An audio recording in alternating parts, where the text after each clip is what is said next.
ver a mesa.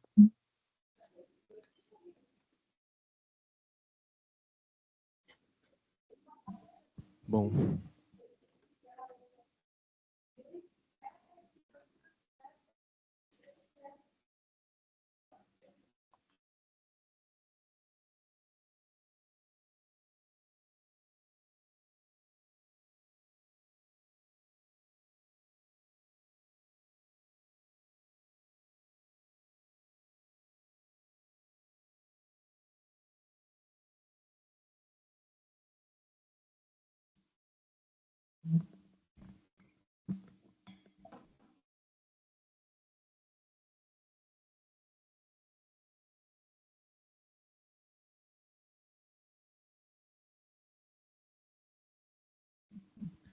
Bom dia aí, pessoal. Hoje eu vou falar um pouquinho sobre a experiência, a participação que eu tive num evento internacional, que eu fui através de um edital da UDESC.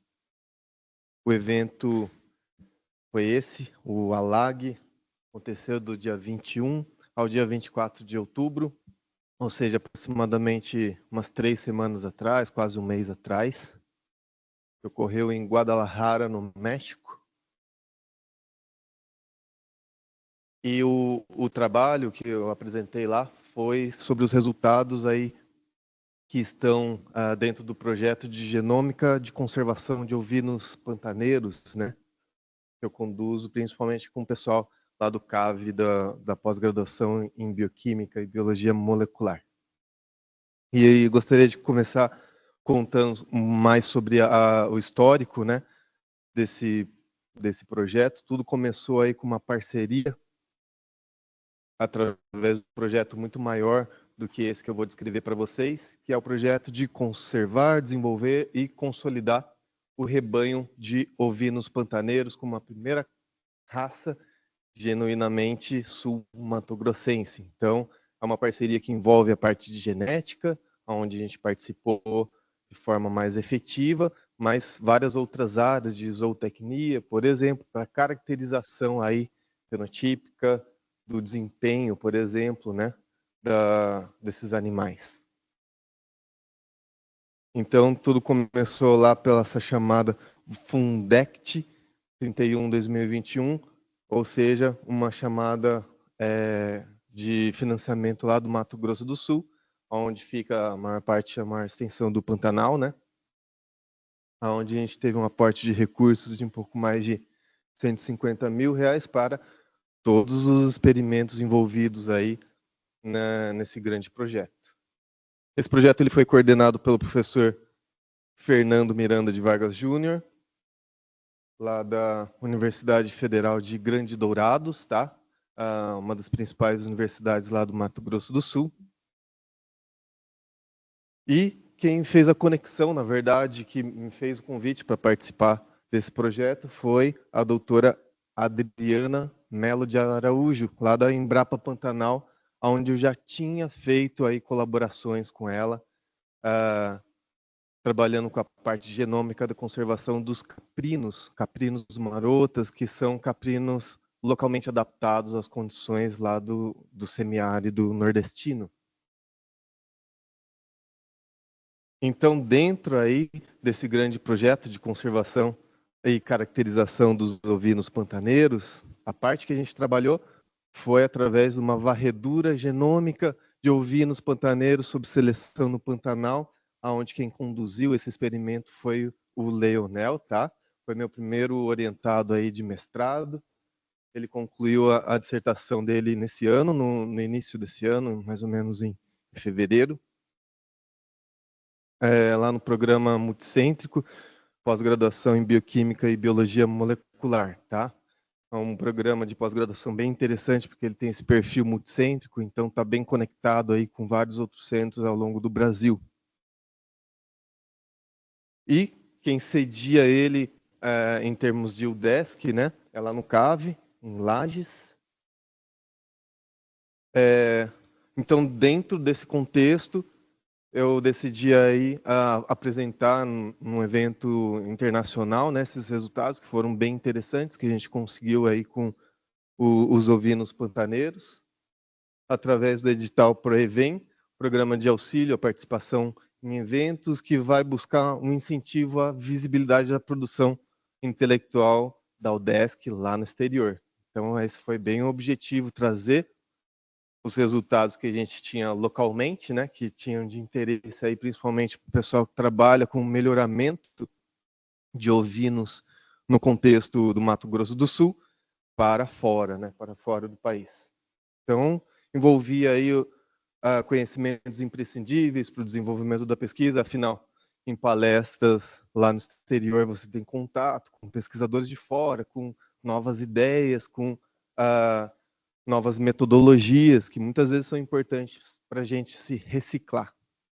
Mas, principalmente, eu decidi participar desse digital buscando aí colaborações em redes internacionais, onde a gente possa internacionalizar, que é um dos grandes requisitos aí de todos os programas de pós-graduação dentro do Brasil, e aqui na UDESC não é diferente.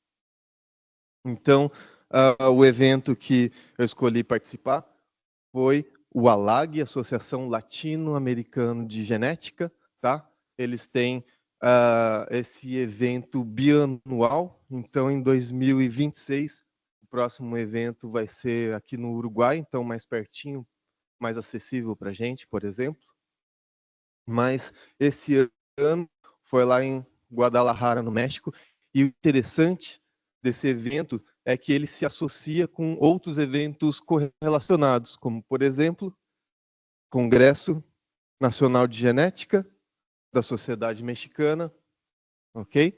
Outro evento que participou junto, né? Congresso Argentino de Genética, a reunião da Sociedade Genética do Chile, Congresso Paraguaio de Genética, Congresso da Sociedade Uruguaia, enfim, todas as sociedades que participam, né, com genética, que envolvem aqui na América Latina, resolvem aí participar conjuntamente de um evento maior, de um evento mais rico, com mais conteúdo, com palestras mais interessantes, mais fortes. E esse é um panorama geral lá de Guadalajara, tá? É uma cidade histórica, então tem muita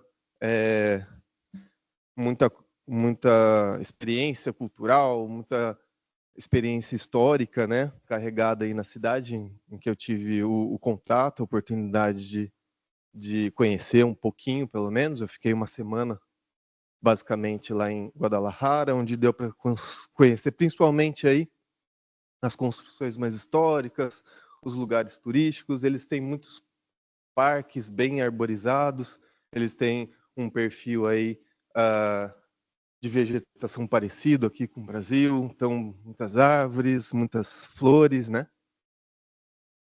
E uma coisa bem típica aqui de Guadalajara, na verdade do México em geral, é a comida, com bastante pimenta, com bastante condimentos, né? Então eu tive a oportunidade aí de vivenciar isso através desse edital. Tá aí uma fotinho, desculpe aí a qualidade, mas eu tive que tirar um selfie, né? Da apresentação, então, do trabalho dos ovinos pantaneiros nesse contexto internacional e dentro do México. Contando para vocês um pouquinho melhor sobre o projeto. Os ovinos no Brasil têm um tamanho aí estimado de 21 mil e quase 800 cabeças, isso aí em 2023, né, no ano passado. O censo desse ano ainda não está pronto, a gente não tem os dados mais recentes.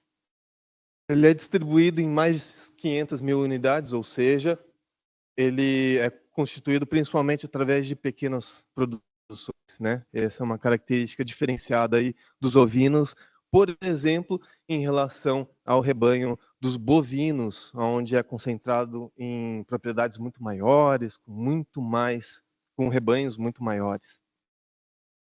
O maior produtor é a Bahia, o Nordeste em geral, tá? Mas a gente tem uma produção expressiva aqui no Sul também e aqui no Mato Grosso do Sul também. Contando um pouquinho sobre o Pantanal. O Pantanal é a maior planície inundável aí, em extensão, pelo menos, do mundo, tá? Envolve além do Brasil, a Argentina, a Bolívia, o Paraguai, mas principalmente concentrado aqui no Brasil. Uma área mais ou menos de 138 mil metros quadrados, constitui, na verdade, o menor bioma brasileiro. E apesar de ser o menor bioma brasileiro, é um dos mais conservados do ponto de vista de vegetação nativa. Tá? Se a gente for pensar o porquê que ele é um dos biomas mais conservados, a questão da característica, né, planície inundável, dificulta, por exemplo, a exploração através da agricultura, inclusive a exploração através da pecuária, que envolve diretamente aí o desenvolvimento desse projeto. O Pantanal é conhecido internacionalmente pela sua grande biodiversidade, sobretudo das aves. É impressionante a biodiversidade, principalmente de aves nativas que a gente encontra lá. Mas é mais famoso, pelo menos nacionalmente, pela presença da onça-pintada, né? Do jacaré, que é um dos projetos de conservação de animais mais bem-sucedidos aí, que ocorreu aqui no Brasil recentemente. Falando um pouquinho mais especificamente sobre os ovinos pantaneiros, eles são aí criados em fazendas isoladas uma das outras pelas próprias condições aí geográficas e características do Pantanal, sem controle reprodutivo, ou seja, um sistema de produção aí bem diferente dos bovinos, das grandes culturas de pecuária. E no contexto do Pantanal, esses animais passarem por uma extensa seleção natural desde que foram introduzidos lá na colonização europeia. Ou seja, esses animais, eles não passaram aí por um controle reprodutivo intenso e muitas vezes estão soltos aí na vegetação do Pantanal, tendo que lidar aí com as adversidades do ambiente característico do Pantanal, ou seja, sofreram diversas adaptações a esse terreno inundado. Dentre as adversidades na qual acabaram promovendo adaptações nesses animais, sem dúvida nenhuma, o deslocamento é um dos principais componentes, né? Onde é muito mais difícil deslocar num terreno inundado do que num terreno seco, onde tem menos gasto energético, por exemplo, né, para fazer o deslocamento. Então, isso acabou trazendo características fenotípicas únicas para esses animais que foram, de fato, sobrevivendo e se reproduzindo aí no Pantanal através desses processos naturais. Isso fez com que a distribuição desses animais ficasse bem peculiar e diferente, inclusive dos animais que foram introduzidos inicialmente. Então, por exemplo, o ovino pantaneiro, ele não tem lã distribuída nas pernas, no pescoço, na barriga, logicamente associado aí a uma menor superfície de contato aí, onde ele tem mais contato, por exemplo, com as regiões mais alagadas. Facilita o deslocamento do animal. Em relação ao porte, ele tem um porte médio, tá? Uma aparência fenotípica mais magra em relação às outras raças de ovinos. E isso tudo está associado às condições de obtenção de alimento, à qualidade nutricional do pasto aí que esse animal consome. E também associado ao grande gasto energético para conseguir sobreviver aí nas condições do Pantanal. Então, como objetivos aí do trabalho, a gente quis fazer uma comparação da diversidade genômica entre os ovinos pantaneiros, com essas características que a gente acabou de discutir agora, com a raça comercial Texel, que é a raça que está mais difundida, que está melhor colocada, por exemplo, lá no Mato Grosso do Sul, por exemplo. Então, a gente quer comparar a raça localmente adaptada com uma raça comercial, que foi melhorada para a obtenção de lã, para a obtenção de carne, por exemplo. E investigar se existe estruturação genética, se existe diferenciação genética aí entre a raça comercial e a raça crioula, por exemplo, identificar dentro do genoma regiões que são potencialmente afetadas aí pela seleção natural ao ambiente pantaneiro. Esse projeto envolveu aí uma declaração de ética para pesquisa com animais, assinada aí pelo CEUA lá do Pantanal, com vigência de 2022 até dezembro de 2024, quando acaba aí o projeto e a gente tem todos os resultados já em mãos. A amostragem foi feita in loco, ou seja, a gente fez a visitação aí nas fazendas, coletou o pelo dos animais, onde no bulbo a gente consegue extrair, depois de armazenar, né, corretamente resfriado, através de um kit de extração de DNA da Qiagen, extrair um DNA de boa qualidade, onde a gente possa fazer o processo de genotipagem. A gente fez a genotipagem aí de uma série de locais representativos do rebanho pantaneiro. Como ele não tem um controle muito grande, na verdade, em relação à reprodução, a gente teve que acessar, por exemplo, fazendas particulares, são mercados aqui em vermelho, fazendas científicas, digamos assim, né, que tem o controle, por exemplo, da Universidade Federal lá da Grande Dourados, fazendas que estão sob controle da Embrapa, também participou do projeto e tem um controle, um manejo diferenciado, por exemplo, da Universidade e da Embrapa, objetivos e estratégias de manejo diferentes, e uma fazenda onde eles utilizaram o rebanho comercial, Texel, que a gente utilizou como controle.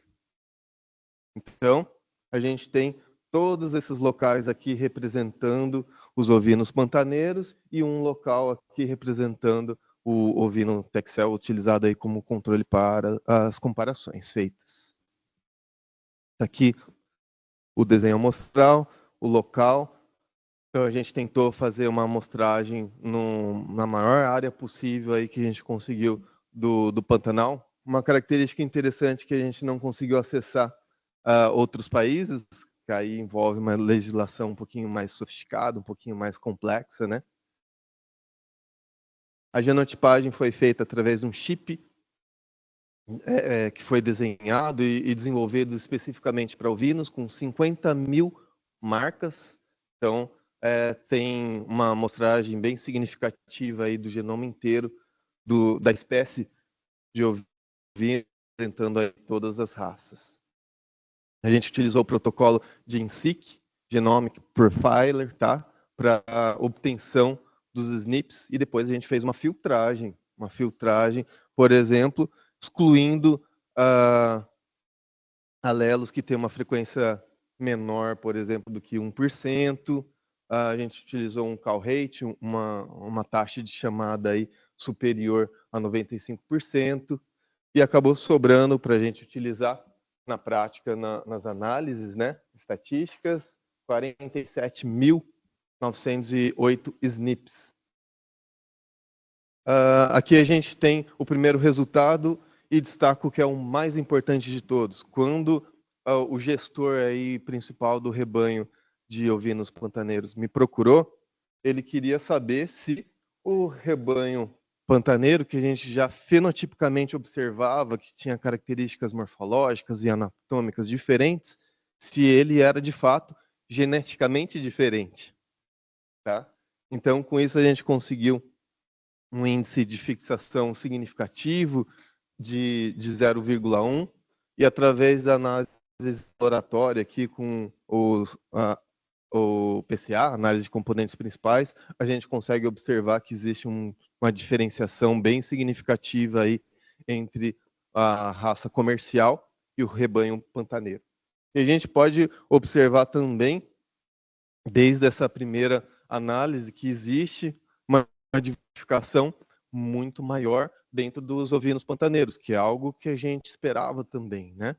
Como a raça comercial tem um controle muito maior reprodutivo, eles têm uma diversidade interna muito menor do que o grupo que a gente chama de ovinos pantaneiros, que é mais diversificado dentro dele. Através dessa análise aí de árvore de haplótipos, a gente consegue entender aí as associações mais próximas entre os diferentes rebanhos que a gente já mostrou de ovinos pantaneiros e consegue perceber que dentro dos rebanhos da Federal de Grande Dourados e também nos rebanhos particulares, a gente tem maior distanciamento aí entre os genótipos individuais. Ou seja, a gente tem rebanhos com maior diversidade interna, maior variação aí entre animais do mesmo rebanho. Comparando aí a diversidade, a gente notou que não houve aí uma diferença estatística entre a diversidade genética, comparando aí a raça comercial do Texel e os ovinos pantaneiros. Então a gente tem valores aí estatisticamente não diferenciados, tá? No entanto, a gente tem uma diferença bem significativa quando a gente compara a endogamia. A endogamia do rebanho comercial é muito maior aí do que a média dos rebanhos de ovinos pantaneiros, como era de se esperar, já que o processo de melhoramento genético aí, no qual resultou no desenvolvimento da raça comercial, envolve endogamia, envolve cruzamento entre indivíduos que apresentam as mesmas características, né? E também, como era de se esperar, os rebanhos particulares que envolvem uma menor preocupação em relação à manutenção da diversidade também apresentaram uma maior endogamia, né? Representando aí a importância do manejo e o cuidado científico aí para a manutenção, para evitar, na verdade, a endogamia dentro dos rebanhos. Depois a gente partiu para análise de assinatura de seleção, utilizando duas abordagens. A primeira abordagem envolvendo aí detecção de outliers, que seriam regiões do genoma que vão apresentar um comportamento genético diferenciado, tá? Em relação ao índice de fixação, em relação à diferenciação entre o que está sendo comparado, que são os ovinos pantaneiros com a raça comercial. A gente utilizou aí 3 metodologias, FST-ET, Outflank e PC-Adapt. Depois eu vou apresentar os resultados de cada uma delas. E a gente utilizou também uma abordagem através de corridas de homozigose, tá? Diferente da abordagem anterior, onde a gente verifica as marcas individualmente, verifica se ela tem um comportamento discrepante. Aqui a gente verifica haplótipos, várias marcas que se comportam aí de maneira genética, né, na segregação, na formação dos gametas, de forma conjunta, né, são segregados na formação dos gametas juntos. E verifica aí se tem grandes regiões com homozigose que seriam indicativa aí de seleção natural.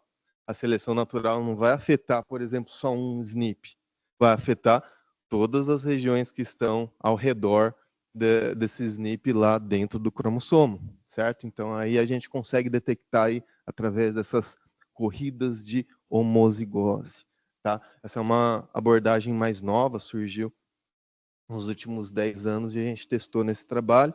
Como as duas abordagens envolvem múltiplos testes, a gente tem que fazer uma correção estatística aí para evitar falsos positivos, para a gente não fazer tantos testes que pelo simples fato de fazer muitos testes, encontrar um número maior de positivos, de testes positivos.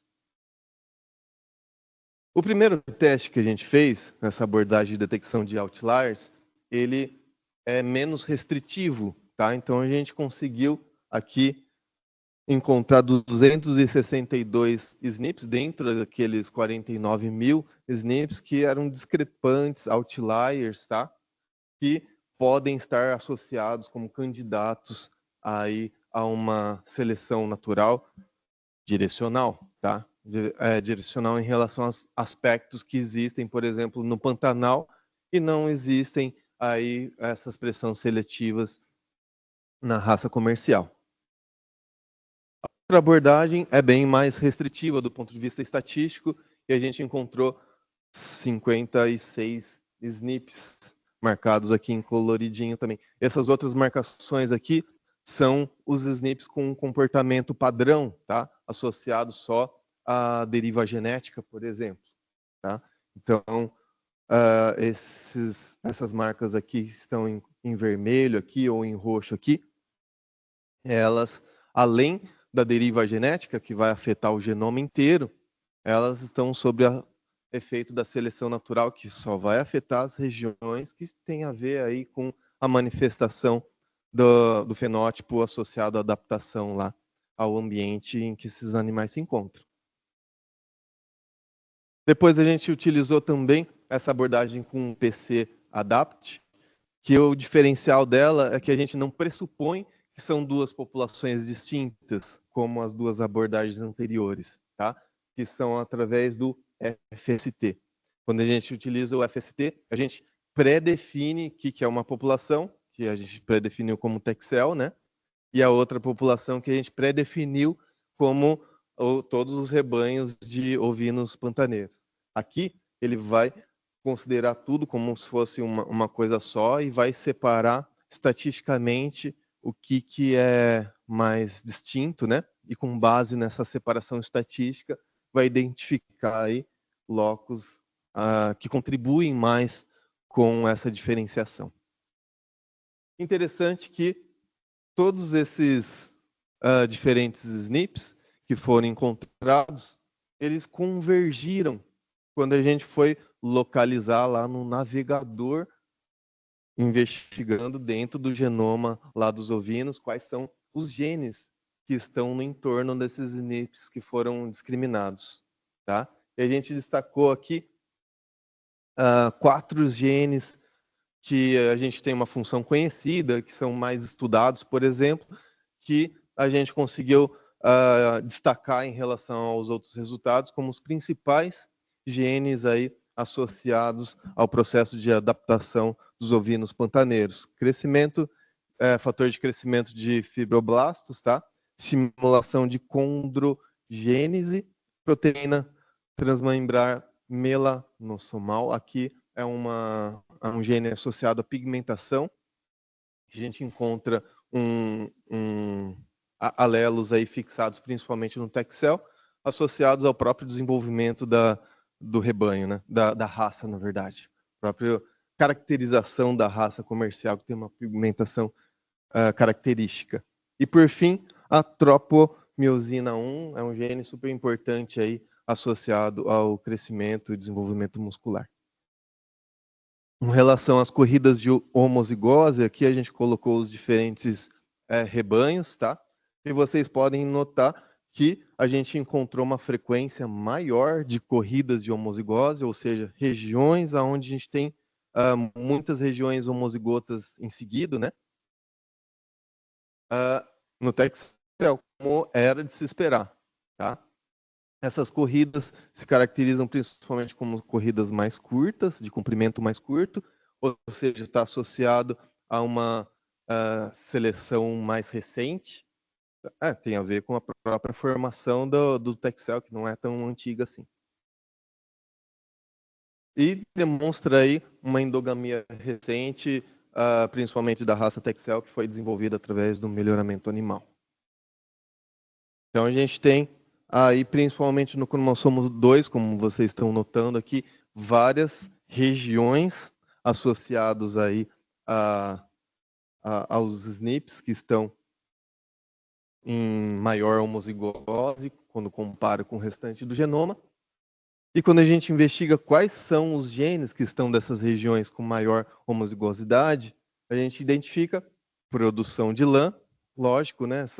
Essa raça foi desenvolvida justamente para a exploração desse recurso, e pigmentação característica para a caracterização da raça. Tudo isso desenvolvido através do melhoramento animal.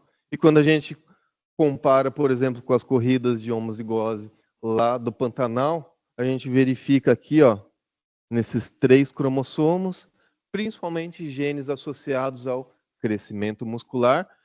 Então, são animais muito mais fortes, muito mais vigorosos, por exemplo, em relação aos ovinos comerciais, tá? E desenvolvimento de cartilagens. Então, além de animais fortes, eles possuem mais flexibilidade para poder se locomover aí e sobreviver nesse ambiente inundado, nesse solo inundado. Então, como conclusões aí,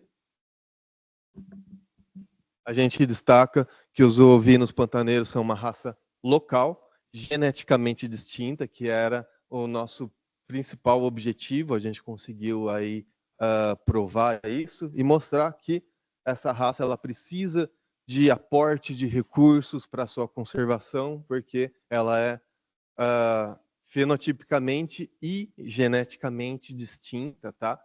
E é importante aí para sustentabilidade da população aí que utiliza esse recurso para poder sobreviver na região do Pantanal.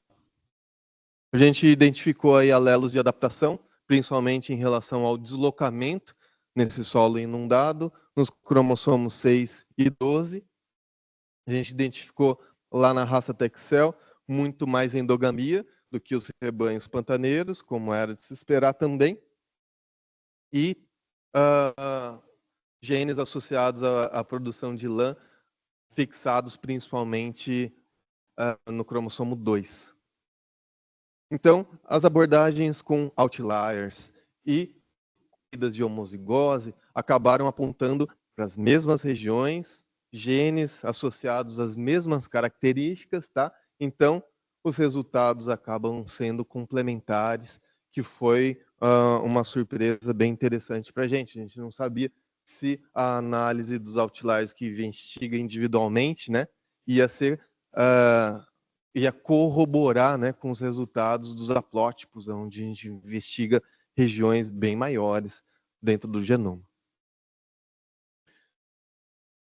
Entre a submissão lá no início do período de inscrição no Congresso até a apresentação, então, alguns meses atrás foi publicado o artigo, então agora a gente tem uma divulgação científica revisada aí por pares, numa boa revista, onde a gente finalmente pode apresentar esses resultados de maneira mais formalizada aí para a comunidade acadêmica.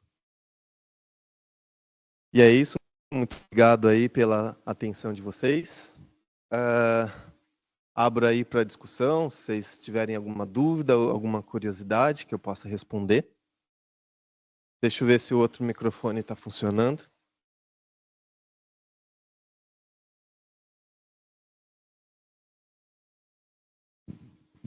Tá sim. Alguém quer perguntar alguma coisa?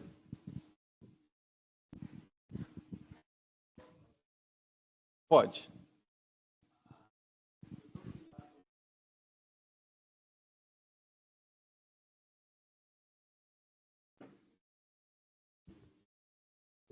Eles foram introduzidos quase em 1600, né, através dos primeiros colonizadores, e foram passando através desses séculos, né, por seleção natural. Como a gente não tem um controle reprodutivo muito organizado, né, na região. Esse é o grande ponto, assim como aconteceu também em outras regiões do país. Então, os ovinos, a gente não tem ovinos nativos aqui no Brasil. O que a gente tem são ovinos raças naturalizadas. Então, sofreu um processo de diversificação secundária, né? Ok? Então, o que a gente quer preservar esses caras aqui não é porque eles são nativos, e sim porque eles apresentam características aí que são importantes para a sustentabilidade e para as comunidades tradicionais, as comunidades que precisam aqui desse recurso e vivem lá no Pantanal poderem ter o seu rebanho de ovinos e animais que consigam sobreviver no ambiente do Pantanal. Os ovinos pantaneiros não são a única raça naturalizada, a gente tem outras raças de ovinos lá no Nordeste, lá no Norte, no Rio Grande do Sul também. Então, são recursos, né, genéticos que são interessantes da gente manter, principalmente por causa das características de adaptação local, as particularidades do local onde eles foram sobrevivendo e se mantendo aí através da adaptação por seleção. Certinho? Então é isso. Muito obrigado aí pela presença de vocês. Eu vou encerrando então aqui.